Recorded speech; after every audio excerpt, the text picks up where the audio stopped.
तो हाँ जी, देखो जी, आपका नाम है दीपा और ये आपकी जन्म कुंडली का चार्ट है।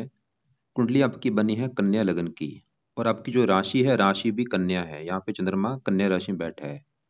अगर आपकी मैं देखो जी कुंडली की बात करूँ, कुंडली कैसी है, तो ग्रह अच्छे भी हैं, कुछ ग्रह आपके खराब भी हैं, जो कि मैं पूरा विस्तार से आपको समझाऊंगा।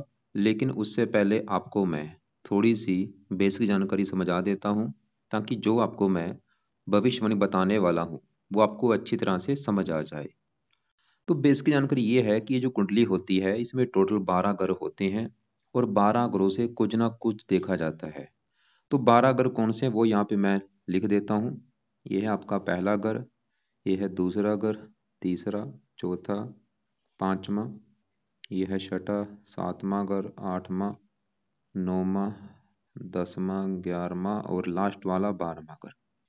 अब देखो जी, जो मैंने 12 घर लिखे हैं, इन 12 घरों से कुछ ना कुछ देखा जाएगा। जैसे कि पहले घर से देखा जाएगा कि आपका शरीर कैसा होगा, आपकी हेल्थ कैसी होगी, स्वभाव कैसा होगा, रंग रूप कैसा होगा, पर्सनालिटी कैसी होगी, इस पहले घर से देखेंगे। दूसरा घर आपके है धन जोड़ने का घर। तीसरा घर छोटे भाई बहनों का है। चौथा घर आपकी है माता, मकान, वाहन का। पांचवा घर बच्चों का और आपकी पढ़ाई। छठा घर शत्रु रोग कर्जे का है। सातवां घर है आपके पति का घर। आठवें घर से आपकी उम्र देखी जाएगी। इस नौवें घर से भाग्य है। 10वां घर काम काज का है। 11वां घर लाभ, बड़े भाई बहन। और 12वें घर से आपके खर्चे देखेंगे। तो आपने मेरी दो बातें नोट कर लेनी है। पहली बात, जो मैंने 12 घर बोले हैं वो याद कर लो। और दूसरी बात, इन 12 घरों से क्या कुछ देखा जाएगा वो याद कर लो। और अब आप ये देखो कि आपने देखना क्या है, आपका सवाल क्या है, वो घर देखना होगा आपको। जैसे कि अगर आपका सवाल है आपके काम काज को लेके, तो 10वां घर है आपके काम काज का घर। तो काम काज के लिए 10वां घर देखेंगे और 10वें घर में लिखा है 3, जो कि है मिथुन राशि। मिथुन राशि का जो मालक है वो है बुध। तो आपके काम काज के लिए हमें बुध को देखना पड़ेगा। ऐसे ही अगर आपका सवाल है आपके धन जोड़ने को लेके, तो दूसरा घर देखेंगे, क्योंकि दूसरे घर से धन जोड़ना देखा जाता है। और दूसरे घर में लिखा है 7, जो कि है तुला राशि। मालक बना शुक्र। तो आपके धन जोड़ने के लिए हमें शुक्र को देखना पड़ेगा। तो अब देखो जी, मोटा मोटा आपको बेस की जानकारी समझ आ चुकी है कि जो भी कुछ देखना है आपको वो घर देखना होगा, और घर का जो मालक बना है वो मालक देखना होगा। अब देखो जी, बात करते हैं भविष्यवाणी की। तो आपने मुझे देखो जी 2-3 सवाल लिखे थे। एक तो आपने बोला विवाह के बारे में, आपने पूछा है कि विवाह का सुख कैसा होगा, लव मैरिज होगी या नहीं। और आपने धन के बारे में पूछा है, परिवार के बारे में पूछा है। तो आपका जो पहला सवाल है विवाह को लेके, पहले मैं वो कवर करता हूँ कि आपकी कुंडली विवाह के रिगार्डिंग कैसी है, विवाह का सुख आपको मिलेगा या नहीं। सबसे पहले विवाह की बात करते हैं। तो जैसे कि देखो, जब आपको मैंने अभी बोला था कि 12 गुरु से कुछ ना कुछ देखा जाता है। तो 12 गुरु में जो 7वां घर होता है, ये विवाह का घर होता है। किसी भी कुंडली में 7वें घर को देखा जाता है विवाह के लिए। तो आप लड़की हैं तो ये 7वां घर आपके पति का घर बनेगा, कि आपका पति कैसा होगा, पति का सुख है या नहीं। तो 7वां घर देख के डिसाइड होगा। और अभी आपको मैंने एक फार्मूला समझाया था कि जो कुछ देखना है आपको वो घर देखना होगा और घर का मालिक देखना होगा। जैसे दूसरे घर का मालिक कौन है, शुक्र। 10वें घर का मालिक बुध है। ऐसे 7वां घर अगर आपके पति का घर है, तो हमें 7वें घर का जो मालिक है वो देखना होगा। तो 7वें घर में देखो जी लिखा है 12। 7वां घर जो पति का घर है, यहाँ पे 12 लिख रखा है। 12 है मीन राशि। मीन राशि का जो मालक है वो है गुरु। तो आपके पति के लिए हमें 7वें घर के मालक गुरु ग्रह को देखना पड़ेगा। और गुरु के अलावा 7वें घर में शनि बैठा है, मंगल भी बैठा है, बुध भी बैठे, इन तीनों को भी देखना पड़ेगा। और तीनों के अलावा एक होता है विवाह का कारक होता है, वो शुक्र होता है, शुक्र को भी देखेंगे। मतलब हमें कम से कम 5 ग्रह देखने पड़ेंगे आपके विवाह के लिए। 5 ग्रहों को देख के डिसाइड होगा कि आपको विवाह का सुख मिलेगा या नहीं। तो सबसे पहले देखो जी, 7वें घर में जो 12 लिखा है ये है मीन राशि। मालक है गुरु। सबसे पहले मेन मालक होता है कि घर का जो मालक है वो कैसा है। तो 7वें घर का जो मालक गुरु है आपका, वो यहाँ पे आके बैठा है छठे घर में। और ये जो छठा घर है, ये कुंडली का एक अच्छा घर नहीं होता, ये खराब घर होता है। जहाँ ये गुरु आके बैठा है, छठे घर से देखा जाता है शत्रु, रोग, कर्जा, कोर्ट कचहरी, चोरी, ठगी। मतलब इस घर में जो भी ग्रह बैठता है वो अच्छे फल नहीं देता। लेकिन अगर वो सरल नामक विपरीत राजू लेके बैठा हो फिर अच्छे फल देता है। तो सवाल ये है कि आपका गुरु भाई अच्छा है या बुरा है। गुरु देखो जी अच्छे फल भी देगा, लेकिन बुरे फल भी देगा, आपको रले मिले फल देगा। बुरे फल क्या देगा? गुरु जैसे मैंने बोला किस घर का मालक है? सातवें घर का, पति के घर का। तो ये सातवें घर से बैठा है 12वें घर में, मतलब सातवें घर को पहला घर माने, 1 2 3 करके ये 12वें घर में बैठा है, मतलब अपने घर से 12वें घर में। 12वां घर व्यय व्यय व्यय का होता है, खर्च का। मतलब गुरु की वैसे एक योग बने जिसे कहते हैं विवाह भंग योग। गुरु ये दिखा रहा है कि आपको विवाह संबंधी दिक्कतें परेशानियां आएंगी। जिसमें मैंने बोला छठे घर से क्या देखते हैं? रोग और शत्रु। मतलब आपका पति उठ के चला गया रोग के घर में, या तो पति रोगी होगा या पति से शत्रु जैसे विवाह होंगे, क्योंकि छठा घर शत्रु का है। तो गुरु मतलब आपको जो खराब फल देगा वो पति के मामले में देगा। पति संबंधी कोई दिक्कतें पैदा करेगा, या तो विवाह में देरी भी होगी। अगर विवाह हो भी जाता है पति से आपकी बनेगी नहीं, गुरु ये दिखा रहा है। इसके अलावा गुरु इस कुंडली का एक और घर है इसका, वो है ये चौथा घर। और चौथा घर देखो जी आपकी है माता का घर। ये चौथा घर आपकी माता का भी है। माता कैसी होगी, मकान कैसा होगा, वाहन कैसा होगा, भूमि जमीन जायदाद, ये चीजें आपके पास कैसी होंगी, इस चौथे घर को देख के डिसाइड होगा। और चौथे घर में लिखा है 9, जो कि है धनु राशि, मालक है गुरु। क्योंकि छठे घर में चला गया, सुखहीन योग भी बना। सुखहीन योग की वजह से क्या होगा, आपको गुरु ये दिखा रहा है कि चौथे घर को भी लेके कोई ना कोई दिक्कतें पैदा करेगा। जैसे कि चौथा घर माता का है, माता भी छठे घर में है, रोग के घर में। मतलब जहाँ तो आपकी माता भी रोगी होगी, या माता से भी आपकी बनेगी नहीं, मनमुटाव थोड़ा बहुत होता रहेगा। और चौथा घर है मकान वाहन का, इनको लेके दिक्कतें पैदा कर देगा। मकान वाहन के सुख में कोई ना कोई कमी कर देगा। या तो मकान वाहन का सुख आपके पास होगा नहीं, या होता है उसको लेके कोई ना कोई दिक्कतें परेशानी आएंगी। और चौथा घर जन्मभूमि का भी होता है, ये आपको जन्मभूमि से दूर भी लेके जाएगा। ऐसी कंडीशन आपकी बन जाएगी, आपको जन्मभूमि छोड़नी भी पड़ेगी, और वहां पे आपको फायदा भी होगा। मतलब आप कोशिश करो जहां पे आपका जन्म हुआ है वहां से आप दूर जाओ, गुरु ये दिखा रहा है, और उतना ही आपको फायदा होगा। जन्म चौथा घर जन्मभूमि का, जहाँ पे आपका जन्म हुआ है, छठे घर से 12वें घर को देख रहा है। लेकिन गुरु देखो जी ऐसा नहीं कि ये बिल्कुल खराब फल देगा, क्योंकि गुरु सूर्य के साथ बैठा है। कि गुरु सूर्य जब भी छठे घर में बैठते हैं तो ऐसे लोगों को चिकित्सा लाइन में फायदा होता है, डॉक्टरी लाइन में। जो आपने बोला था मुझे कि आप डेंटिस्ट हैं, उसके देखो जी 2 3 कारण हैं। एक तो चंद्रमा जब भी पहले घर में होता है, ये डॉक्टरी लाइन में लेके जाता है। मंगल, क्योंकि 8वें घर का मालक है, 7वें घर में बैठा है। मतलब आपके 3 4 योग ऐसे बने हुए हैं जिसकी वजह से आप ये काम कर रही हैं। लेकिन गुरु जो आपका बुरे फल देगा वो एक तो पति के रिगार्डिंग देगा। पति संबंधी दिक्कतें, कोई भी दिक्कतें हो सकती हैं पति से, जहाँ तो पति से बनेगी नहीं, या पति बीमार होगा, या विवाह में देरी। और ये थोड़ा सा माता मकान वाहन भूमि जमीन जायदाद इनको भी लेके दिक्कतें पैदा करेगा। लेकिन अब सवाल ये है कि इस गुरु के बुरे फलों से बचा कैसे जाए। अगर आप चाहती हैं कि वही गुरु के ये बुरे फल आपको ना मिले, तो आपको देखो जी मैं अभी काफी पाठ पूजा पाए बताने वाला हूँ, क्योंकि गुरु ग्रह आपके और भी थोड़े से खराब हैं। तो आपको पाठ पूजा करनी पड़ेगी। और कुछ पाठ पूजा आपने सुबह के टाइम करने हैं, कुछ रात के समय करने हैं। तो अभी जो गुरु के पहले उपाय हैं ये आपने सुबह के टाइम करने हैं। तो गुरु का जो पहला उपाय है वो है, आप इसके मंत्रों की एक संख्या है 19,000। ये 19,000 मंत्र आप पूरे करो संकल्प लेके।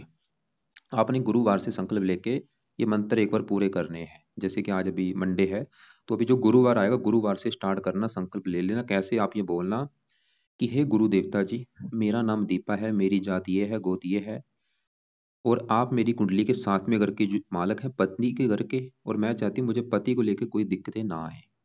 इसके अलावा आप चौथे घर के भी मालक हैं, माता मकान वाहन के घर के। मैं चाहती हूँ मुझे इनका सुख अच्छा मिले, मेरे पास अच्छा घर हो, अच्छी गाड़ी मकान वाहन का सुख अच्छा मिले, माता को लेकर कोई दिक्कतें ना आए। मतलब गुरु देवता जी आपके जो भी बुरे फल हैं वो प्लीज मुझे ना मिले, बल्कि आप मुझे अच्छे फल दो। इसलिए मैं आपको प्रसन्न करने के लिए आपके जो मंत्रों की संख्या है वो पूरी करने जा रही हूँ। तो इस प्रकार आप संकल्प लेके ये मंत्र एक बार पूरे कर लेना। और कितने दिन में पूरे करने हैं? चाहे आपके 11 दिन लग जाए, 21 दिन लग जाए, चाहे 40 दिन लग जाए, इन दिनों में आप पूरे कर सकती हैं। आगे पीछे भी हो जाए कोई बड़ी बात नहीं। तो मंत्र पूरे करने के बाद फिर आप चाहे छोड़ देना। लेकिन फिर आपने जो दूसरा उपाय है वो आपने नहीं छोड़ना, जो कि है गुरु कवच का पाठ। ये है पाठ, इस पाठ को पढ़ने में 2 मिनट लगते हैं। रोजाना आपने 1 2 पाठ पढ़ना ही पढ़ना है। तीसरा उपाय गुरु स्रोत का पाठ। ये भी देखो जी 2 मिनट का पाठ है, इसको भी आप पढ़ा करो 1 2 पाठ। ये संस्कृत में पाठ है, नहीं पढ़ने आती इनकी ऑडियो लगा के आप सुन भी सकती हैं, चाहे इनको पढ़ लिया करो। और इसके अलावा आप एक चौथा उपाय भी अगर आप कर सकती हैं, वो है आप गुरु का व्रत रखा करो। हर गुरुवार के दिन, यानी कि बृहस्पतिवार के दिन आपने व्रत रखना है। व्रत किसका रखना है? गुरु देवता का व्रत रखो। व्रत कैसे रखा जाता है? आप मतलब दिन में खाली फल फ्रूट खा सकती हैं, रात को एक टाइम आपने भोजन करना है। और रात को जो भोजन करेंगे उसमें नमक का सेवन नहीं होना चाहिए। लेकिन अगर आपको लगता है कि मैंने कभी व्रत नहीं रखा, तो आप चाहे रहने दो। लेकिन अगर आपको लगता है कि मैं रख लूँगी व्रत, तो आप व्रत रखो। कितने रखने हैं, चाहे 11 रख लो, चाहे 21 रख लो, वो आपकी मर्जी है। बाकी जो दूसरा और तीसरा पाई, ये देखो जी, आप अभी पढ़ो। इन पाठ को आपने पढ़ना है, छोड़ना नहीं, रोजाना आप सुबह के टाइम पढ़ लिया करो, ज़्यादा टाइम आपका नहीं लगेगा। कई फायदे होंगे आपको, हजारों फायदे होंगे। पति के लिए अच्छा है, माता मकान वान का सुख बढ़ जाएगा। आपके गुरु को जो भी बुरे फल आपको मिल रहे हैं वो आपको नहीं मिलेंगे। तो अब देखो जी, आगे बढ़ते हैं। जैसे मैंने आपको बोला था, आपके विवाह के लिए कम से कम 5 ग्रह देखने पड़ेंगे। अभी हमने खाली गुरु को देखा। अब हम आगे बढ़ते हैं। यहाँ पे जो 7वें घर में ये जो बुध मंगल शनि बैठे, इन तीनों की बात करते हैं। तो तीनों में सबसे पहले मैं यहाँ पे मंगल की बात करता हूँ कि आपका मंगल कैसा है। मंगल आपको देखो जी, रले मिले फल देगा, अच्छे फल भी देगा, बुरे फल भी देगा। मंगल कहाँ बैठा है, 7वें घर में। और 7वां घर है पति का घर। लेकिन मंगल भी इस कुंडली में, मंगल के दो घर हैं। एक तो मंगल आपकी इस कुंडली में इस 8वें घर का है मालक, और ये तीसरे घर का भी मालक है। मंगल देखो जी बैठा है 7वें घर में, इसकी 3 दृष्टियां भी होती हैं। चौथी यहाँ पे पड़ेगी, 7वीं यहाँ पे, 8वीं यहाँ पे। वैसे तो अच्छे फल देगा, इन ग्रहों के लिए अच्छा है, काम काज के लिए अच्छा है, मेहनती धन के लिए अच्छा है। लेकिन जो बुरा फल मंगल आपको देगा, वो देगा आपके 7वें घर में बैठा है। तो कुंडली बनी है इसकी वजह से मंगलिक आपकी, ये आपके विवाह संबंधी दिक्कतें पैदा करेगा मंगल भी। क्योंकि जब भी 7वें घर में बैठता है कुंडली मंगलिक बनती है, और साथ में शनि बैठा है तो कुंडली आपकी बन चुकी है डबल मंगलिक। मंगल की वजह से सिंगल मंगलिक थी, साथ में शनि बैठा तो कुंडली डबल मंगलिक बन चुकी है। तो मंगल मतलब जो बुरा फल देगा, वो भी ये विवाह संबंधी आपको दिक्कतें पैदा करेगा। और यहाँ पे देखो जी, विवाह संबंधी दिक्कतें का मतलब ये है, जहाँ तो विवाह में देरी होगी, और विवाह अगर आपका हो भी जाता है तो पति से आपकी बनेगी नहीं। मंगल भी ये दिखा रहा है कि पति से मनमुटाव लड़ाई झगड़े होते रहेंगे। लेकिन यहाँ पे एक अच्छी बात ये है आपके लिए कि मंगल यहाँ पे अस्त हो चुका है, वो मृत हो चुका है। मतलब उसके जो बुरे फल थे वो कम हो चुके हैं बिल्कुल, अगर मिलेंगे कम मात्रा में। लेकिन फिर भी अगर आप चाहती है बिल्कुल सही हो जाए, भाई ऐसा क्या उपाय किया जाए। तो पहला उपाय देखो जी, आप इसके भी आप एक बार अगर कर सकती हैं तो मंत्र इसके भी आप एक बार पूरे कर लेना, जो कि है 10,000। अब ये मंत्र कब करने हैं, पहले देखो जी, आप 19,000 जब पूरे कर लेंगे गुरु के मंत्र, चलो मान लो आपने 40 दिन में ये मंत्र पूरे कर लिए, उसके बाद संकल्प लेके मंगल के भी आप 10,000 मंत्र एक बार पूरे कर लेना। और जब मंगल के मंत्र आप स्टार्ट करेंगे, वो मंगलवार का दिन होगा, सुबह के टाइम स्टार्ट करना। संकल्प लेके आप ये बोलना कि हे मंगल देवता जी, मेरा नाम ये है, जाति ये है, गोत्र ये है। आप मेरी कुंडली के 7वें घर में बैठे हैं, जो कि है पति का घर, और कुंडली मेरी बनी है मंगलिक। मैं चाहती हूँ मुझे विवाह को लेकर कोई दिक्कतें परेशानियां ना आए, इसलिए आपके मैं मंत्रों की जो संख्या है वो पूरी करने जा रही हूँ। तो इस प्रकार आप ये मंत्र एक बार पूरे कर लेना। और इसका जो दूसरा उपाय है वो आपने फिर करना है, पहले मंत्र पूरे कर लो, फिर मंत्र पूरे करने के बाद फिर छोड़ देना। फिर जो दूसरा उपाय है वो आपने नहीं छोड़ना, जो कि है मंगल कवच का पाठ। ये भी देखो जी 2 मिनट का पाठ है, सुबह के टाइम कम से कम एक पाठ जरूर पढ़ो। इसके अलावा तीसरा उपाय है, आप अ, हनुमान जी की पूजा उपासना करो, क्योंकि मंगल के देवता हैं हनुमान जी। तो हनुमान जी का कोई ना कोई पाठ आप जरूर पढ़ो, चाहे वो हनुमान चालीसा है, चाहे बजरंग बाण है, चाहे हनुमान कवच है। तो ये पाठ आपने जरूर पढ़ना सुबह के टाइम। तो पहले मंत्र पूरे करने के बाद मंगल कवच का पाठ, कम से कम एक पाठ, 2 मिनट का पाठ है, रोजाना पढ़ना है। और हनुमान जी का पाठ आपने सुबह के टाइम पढ़ना है। तो ये 2-3 उपाय आपने करने हैं। वैसे इसके देखो जी और भी हजारों उपाय हैं मंगल के, क्योंकि फिर उपाय ज्यादा हो जाएंगे, आपको दिक्कत ना, इसलिए मैं उपाय कोशिश कर रहा हूँ कम बताने की। वैसे तो इसके और भी उपाय, जैसे कि आप इसके लिए, एक विवाह होता है गट विवाह भी आप करवा सकती हैं। वो नकली का विवाह होता है, पंडित करते हैं। तो विवाह से पहले वो आप भी करवा सकती हैं। लेकिन अगर आपको लगता है कि मैं ऐसे नहीं करवाऊंगी, तो आप चाहे रहने दो। गट विवाह को विवाह होता है, खाली ये भी अगर उपाय करते इससे भी आपको फायदा होगा। अब देखो जी, जैसे मैंने बोला विवाह के लिए 5 ग्रह देखने पड़ेंगे। हमने अभी गुरु देखा, वो भी आपका कुछ गुरु कुछ अच्छे फल भी दे रहा है। जैसे मैंने आपको बोला, वो डॉक्टरी लाइन के लिए अच्छा है, क्योंकि छठा अगर रोग का है, जो आपका काम है हॉस्पिटल में रोग से जुड़ा है। तो बाकी देखो जी, मंगल के अच्छे फल भी हैं, लेकिन ये पति के लिए अच्छा नहीं है। अब देखो जी, मंगल के साथ ही यहीं पे बुध भी और शनि भी बैठा है। अब पहले मैं बुध की बात करता हूँ कि आपका भाई बुध कैसा है। ये जो ग्रह होते हैं, अगर ग्रह उच्च के बैठे हैं फिर तो अच्छे हैं, मित्र घर में फिर भी अच्छे हैं, या अपने घर में फिर भी अच्छे हैं। लेकिन अगर ये नीच के बैठे हैं फिर ये बुरे होते हैं। जैसे यहाँ पे आपका जो बुध है, वो यहाँ पे नीच का बैठा है। मतलब बुध कहाँ बैठा है, कुंडली के 7वें घर में। कौन सा घर है, पति का घर। और बुध यहाँ पे क्या लिखा है, 12, जो कि 12 है मीन राशि, जो कि बुध की है नीच राशि। और जो नीच का ग्रह होता है वो सबसे ज्यादा खराब होता है। तो बुध आपका 7वें घर में नीच का बैठ है। आपको मैं एक एग्जांपल समझाता हूँ। जैसे कि मान लो आपका घर है, मैं आपकी बात कर रहा हूँ। आपके घर में आपका कोई दुश्मन आ जाए, आपके घर में दुश्मन आ जाएगा, क्या होगा? घर का नुकसान कर देगा, घर में सामान तोड़ देगा, फर्नीचर तोड़ देगा, बेड तोड़ देगा। वो काम यहाँ पे बुध कर देगा। बुध कहाँ बैठा है? साथ में घर में नीच का, तो साथ में घर का कर देगा सत्यानाश। और ऐसे ही यहाँ पे जो शनि बैठे है, शनि भी साथ में घर में बैठा है, ये गुरु का घर है, गुरु इसका शत्रु है। तो शनि भी आपके साथ में घर का नुकसान कर रहा है, पति घर का। तो अब बुध की अगर बात करूं, बुध देखो जी, सब बुध भी ये दिखा रहा है कि आपको पति संबंधी दिक्कतें आएंगी, क्योंकि साथ में अगर में नीच का बैठा है। लेकिन बुध की इस कुंडली में अपने दो घर हैं, उन दो घरों को भी लेकर थोड़ी सी दिक्कतें पैदा करेगा। जैसे कि बुध 10वें घर का मालक है, जहाँ पे 3 लिखा है, जो कि है मिथुन राशि। और 10वां घर है कामकाज का। कामकाज के घर का मालक बुध नीच का बैठा है। ये कामकाज में भी दिक्कतें पैदा कोई ना कोई करता रहेगा। और बुध पहले घर का भी मालक है, यहाँ पे 6 लिखा है। लेकिन बुध 7वीं दृष्टि से वैसे पहले घर को देखेगा, पहले घर का वैसे अच्छा घर देगा, आपको बुद्धिमान बना देगा। तो बुध मतलब पति के लिए अच्छा नहीं है, और कामकाज के रिगार्डिंग आपको दिक्कतें पैदा करेगा। तो सवाल कि बुध का आप क्या आप काम करें।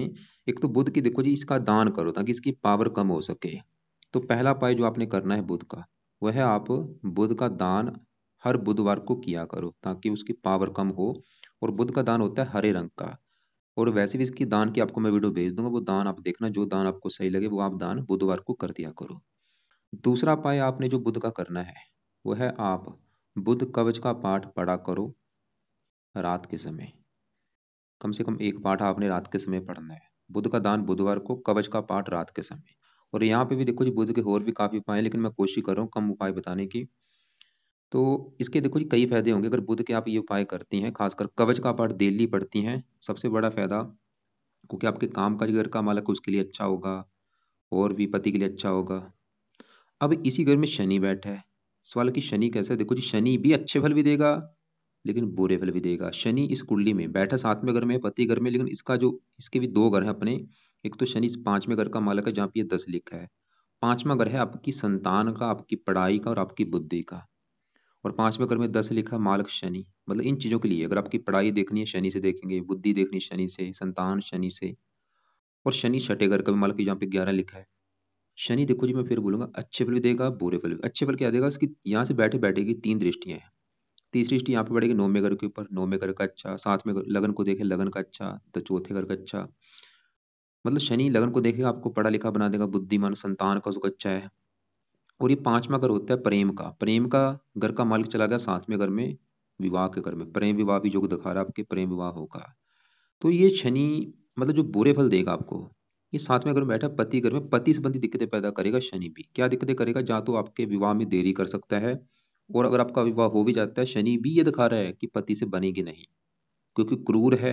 मंगल भी क्रूर है, तो इस शनि, खासकर शनि मंगल आपके पति संबंधी दिक्कतें पैदा करेंगे, लड़ाई झगड़े होना, या आपका तलाक भी हो सकता है। मतलब आपका जो विवाह का सुख आपको नहीं मिलेगा। मतलब आपकी कुंडली में, पूरी कुंडली में मुझे नेगेटिव चीज क्या लगी है कि आपको मैरिज लाइफ में दिक्कतें आएंगी, ये पक्का पक्का कन्फर्म है।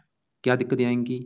जहाँ तो आपका तलाक हो जाएगा, या आपका जो पति है उससे लड़ाई झगड़े होते रहेंगे, बनेगी नहीं बिल्कुल आपकी पति से। मतलब कोई ना कोई दिक्कतें पति को लेके आनी है, ये कुंडली आपकी दिखा रही। क्योंकि देखो जी, 4 कारण बने हैं। देखो 7वें घर का मालक हमने गुरु देखा, वो आपका खराब 6ठे घर में चला गया। 7वें घर में बुध देखा, वो नीच का है। 7वें घर में मंगल बैठा है, कुंडली को डबल मंगलिक बना के। 7वें घर में शनि क्रूर बैठ चुका है। वैसे प्रेम विवाह तो आपका होगा, शनि दिखा रहा है, लेकिन विवाह संबंधी दिक्कतें आएंगी। और दिक्कतें आने के देखो जी 4 कारण है, लेकिन सबसे बड़ा कारण जो आपका होगा, वैसे 7वें घर का जो मालक गुरु, वो भी एक बड़ा कारण है। और 7वें घर में जो मंगल है, वो भी, मंगल शनि, वैसे सभी बड़े कारण हैं, आपके चारों कारण बड़े हैं। तो लेकिन अगर आप चाहती हैं कि भई ये ऐसी कोई दिक्कत आपको ना आए, तो आपको मैंने गुरु के भी उपाय बताए हैं, वो आपने करने हैं। बुध के भी आपको मैंने उपाय बता दिए हैं। मंगल के भी आपको मैंने उपाय बता दिए, वो आपने करने हैं। अब सवाल कि शनि के क्या उपाय किए जाए। तो शनि का आपने 1-2 उपाय करना है। पहला उपाय, आप रात के समय शनि चालीसा का पाठ पढ़ लिया करो, चाहे सुन लिया करो, 1 पाठ या 2 पाठ। और दूसरा उपाय अगर आप कर सकती हैं, तो वो शनि मंदिर में माथा टेक के हर शनिवार को जरूर आया करो। तो पहला उपाय तो जरूर करना है। एक पाठ इसका जो है, वो शनि चालीसा का पाठ 2-3 मिनट का पाठ है, रात के समय पढ़ना है या सुनना है, और शनि मंदिर जाना है हर शनिवार को। बाकी देखो जी, यहाँ पे आपके मैं शुक्र की बात करता हूँ। तो ये है आपका विवाह के रिगार्डिंग जो आपका सवाल था कि भाई, बिल्कुल देखो जी, कन्फर्म है दिक्कतें आनी है, लेकिन यहाँ पे डिसाइड होगा एक और बात है, अगर आपके मान लो पति की जो कुंडली है उसके साथ में घर का मालक अच्छा निकला, उसके साथ में घर में अच्छे ग्रह बैठे हुए, फिर तो पति का सुख अच्छा रहेगा। दिक्कतें आपकी जो है वो कम हो जाएंगी, रहेंगी दिक्कतें जरूर लेकिन वो कम हो जाएंगी। लेकिन अगर उसकी भी कुंडली के साथ में घर का मालक खराब निकला तो दिक्कतें कई गुना बढ़ जाएंगी। मतलब उसकी कुंडली देख के ही डिसाइड होगा पूरी तरह से। गुण मिलान भी देखे जाएंगे कि 36 में से कितने गुण मिल रहे हैं। कुंडली जैसे आपकी मंगलिक, उसकी भी मंगलिक होनी चाहिए, जब मंगल उसका कुछ कारणों से भंग होना चाहिए। अब यहाँ पे मैं शुक्र की बात करता हूँ, जो कि आपका मुझे सबसे बड़े लेवल पे अच्छा लगा है। शुक्र आपका बैठा है 5वें घर में, जो कि आपकी पढ़ाई का भी घर है, संतान का भी घर है और बुद्धि का भी घर है। शुक्र आपकी कुंडली में इस घर का मालक है 9वें घर का, जहाँ से देखा जाता है भाग्य, कि आपका भाग्य कैसा होगा। भाग्य देखना है 9वां घर, 9वें घर में 2 लिखा है, जो कि है वृष राशि मालक शुक्र, जो कि बैठा है 5वें घर में संतान के घर में। भाग्य जाके बैठा है संतान के घर में, शुक्र ये दिखा रहा है कि आपकी संतान होने के बाद वैसे आपका भाग्य साथ देना शुरू हो जाएगा। शुक्र की दशा आपको भाग्यशाली बनाएगी। ये 5वें घर का अच्छा कर देगा, पढ़ा लिखा बना देगा, बुद्धिमान बना देगा, संतान का सुख बहुत अच्छा है। वैसे शुक्र एक लेडीज ग्रह है, आपके कन्या ज्यादा पैदा होंगी, लड़की आपके ज्यादा होंगी, पुत्र कम होगा। और शुक्र इस दूसरे घर का भी मालक है, जहाँ पे 7 लिखा है धन। धन चला गया संतान के घर में। शुक्र ये भी दिखा रहा है कि संतान होने के बाद वैसे आपकी धन भी आना शुरू हो जाएगा। मतलब संतान जब होगी आपकी, धन भी आएगा आपकी लाइफ में और भाग्य भी साथ देना शुरू हो जाएगा। चंद्रमा की बात करूं, वो 11वें घर का मालक है लाभ, वो भी आपका अच्छा है, सुंदर बना देगा, आकर्षक, मेहनती, धन के मामले में ये भी अच्छा है। अब एक सबसे बड़ी बात है, या आपके ये जो ग्रह होते हैं इनका जो असर है वो कई गुना बढ़ता है जब इनकी चलती है दशा।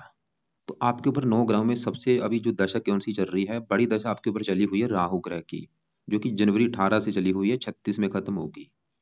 आपके जीवन के ऊपर सबसे बड़ा असर राहु का है। और राहु आपका यहाँ पे बैठा है 12वें घर में। सवाल की राहु अच्छा है या बुरा है, 100 में से देखो जी 50% तक ये खराब फल देगा। 50% अच्छे फल भी देगा लेकिन खराब फल भी आपको देगा। क्या खराब फल देगा, ये जहाँ बैठा है 12वें घर में, 12वां घर है खर्च का घर। खर्च, हानि, दान दंड, हॉस्पिटल के खर्चे, पागलखाना, विदेश यात्रा, जेल यात्रा, हत्या, आत्महत्या, इन चीजों को एक्टिवेट कर देगा। एक तो आपके खर्चे बोझला बनाएगा, खर्चे बोझला बढ़ेंगे, नींद में कमी करते हैं, रात को नींद नहीं अच्छी आती, सपने आते हैं, डरावने सपने आते हैं, सांपों के सपने आते हैं। और ये हॉस्पिटल का घर है। वैसे तो आपका जो काम हॉस्पिटल जुड़ा है वो भी इस ये भी एक कारण है। और इसके अलावा ये विदेश का भी घर है, ये जन्मभूमि से दूर भी लेके जाता है। और इसकी 3 दृष्टियां, 5वीं यहाँ पे चौथे घर के ऊपर, यहाँ पे नीच राशि है, मकान वाहन संबंधी कोई ना कोई दिक्कतें पैदा करते हैं। छठे घर को, 8वें घर को, कामों में रुकावटें बोझ डालता है। लाइफ में स्ट्रगल आता है, दिक्कतें, परेशानियां, रुकावटें। और आप चाहे नोट कर भी लेना कि जब से दहा चली, संघर्ष बहुत गुजर कर आता है। तो राहु के उपाय भी बहुत ज्यादा जरूरी है। 3 उपाय इसके कम से कम आपको मैं बताता हूँ, वो आप बहुत जरूरी है करने। पहला उपाय, राहु का आपने करना है दान। दान की मैं वीडियो भेजूंगा, क्या दान है वो देखना। ये दान आप रोजाना कर दिया करो या हफ्ते में 3-4 दिन कर दिया करो। दूसरा उपाय, राहु कवच का पाठ आपने पढ़ना है रात के समय, चाहे सुन लो चाहे पढ़ लो। और तीसरा उपाय, राहु स्रोत का पाठ किया करो। अब देखो जी, यहाँ पे मैंने 2 पाठ बोले, राहु कवच और स्रोत। अगर आपको लगता है कि दोनों पाठों में से कोई एक पाठ मैं करूंगी, तो खाली कवच का पाठ चाहे पढ़ लेना, स्रोत आप चाहे रहने देना। दान जरूर करना, चाहे रोजाना कर लो या खाली हफ्ते में 1-2 बार कर लिया करो। और इसके अलावा और भी इसके राहु के जो उपाय होते हैं, जैसे कि आप शिव जी के मंदिर जा सकती हैं या माता दुर्गा जी की मंदिर जा सकती हैं, उनका कोई ना कोई पाठ कर सकती हैं। तो यह है आपकी, देखो जी, कुंडली का फलादेश। मैं एक बार फिर रिपीट करता हूँ, मैंने आपको भी क्या क्या पाठ पूजा बोले हैं। आपके जो पाठ पूजा कुछ है सुबह के टाइम, कुछ है रात के समय। तो रात की बात करते हैं, रात में जो आपने पाठ करने हैं। एक तो देखो जी, राहु कवच का पाठ आपको मैंने बोला कि रात के समय जरूर पढ़ो चाहे सुनो। शनि चालीसा का पाठ आपने पढ़ना है चाहे सुनना है। शनि चालीसा का पाठ कम से कम आप एक 1-2 साल तक पढ़ लो, उसके बाद चाहे छोड़ देना। अगर आपको लगता है कि शनि चालीसा का पाठ आप नहीं पढ़ सकती, वैसे क्यों बोला है, क्योंकि शनि आपके, जैसे मैंने बोला, विवाह संबंधी दिक्कतें आपको पैदा ना करे, इसलिए पाठ जब तक आपका विवाह नहीं हो जाता ये पाठ पढ़ लिया करो। तो शनि चालीसा का पाठ रात को, राहु कवच का पाठ रात को, और बुध कवच का पाठ रात को, ये 3 पाठ आपने रात के समय पढ़ने हैं। दिन के समय सबसे पहले गुरु के 19,000 मंत्र पूरे कर लो, उसके खत्म होने के बाद गुरु कवच का पाठ और स्रोत का पाठ, दोनों पाठ सुबह के टाइम पढ़ लिया करो। रोजाना एक एक पाठ जरूर पढ़ा करो। और अगर हो सके तो आप गुरुवार का व्रत रख सकती हैं, वो भी रख लो। लेकिन अगर कभी नहीं रखा, चाहे रहने देना। और बाकी गुरु के मंत्र खत्म करने के बाद मंगल के 10,000 कर लेना। और मंगल के 10,000 करने के बाद मंगल कवच का भी पाठ सुबह के टाइम पढ़ना रोजाना। मंगल कवच का पाठ कब तक पढ़ना है, जब तक आपका विवाह नहीं हो जाता। और हनुमान जी की पूजा उपासना कर लिया करो। बाकी जो दान आपको मैंने किस किस का बोला नोट करो। एक तो दान आपको राहु का बोला है, जो कि दान इसकी वीडियो मैं भेजूंगा, सतनाजा वैसे इसका दान होता है, पंछी को डालना होता है, वो डाल दिया करो। बुध का दान हर बुधवार को करना है, हरे रंग का। और इसके अलावा दान आपने किसी का नहीं करना। और बाकी देखो जी, कुंडली का पूरी का निचोड़ निकालूं तो कुंडली में बस जो नेगेटिव चीज़ है कि आपकी मैरिज लाइफ में दिक्कतें आनी है, ये मुझे दिख रहा है। और वो दिक्कतें देखो जी क्या होंगी, क्योंकि कन्फर्म नहीं है, एक आइडिया होता है। दिक्कतें वैसे आएंगी जरूर और बड़े लेवल पे आएंगी दिक्कतें, जैसे कि आपका जहाँ तो पति से बनेगी नहीं, रोजाना लड़ाई झगड़े हो सकते हैं, या पति से आपका तलाक हो सकता है, या पति से प्रेम नहीं मिले, मतलब पति से बंधी कोई ना कोई दिक्कतें आनी है। लेकिन डिसाइड होगा आपके पति की कुंडली को देख के, उसके साथ में घर का मालक कैसा है, वहां पे कैसे ग्रह बैठे हैं। लेकिन अगर आप उपाय भी कर लेती हैं फिर भी इन ग्रहों का बुरा फल कम हो जाएगा। अगर आप सही ढंग से उपाय करते हैं फिर भी ये ग्रह शांत हो जाएंगे, बुरे फल आपको नहीं देंगे। बाकी देखो ये राहु की दशा है, इसके उपाय जरूर करने हैं। रसोई में बैठ के भोजन भी आप कर सकती हैं, 3 टाइम एक टाइम रसोई में बैठ के भोजन किया करो।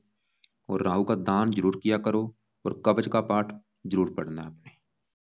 बाकी फिर भी आप ऐसा करना, जो आपके सवाल और भी होंगे जो मैंने कवर ना किए हों, या आपको कोई बात समझ ना लगी हो, कल दोपहर 1 और 2 के बीच में मुझे कॉल कर लेना, या शाम 6 और 7 के बीच में कॉल कर लेना।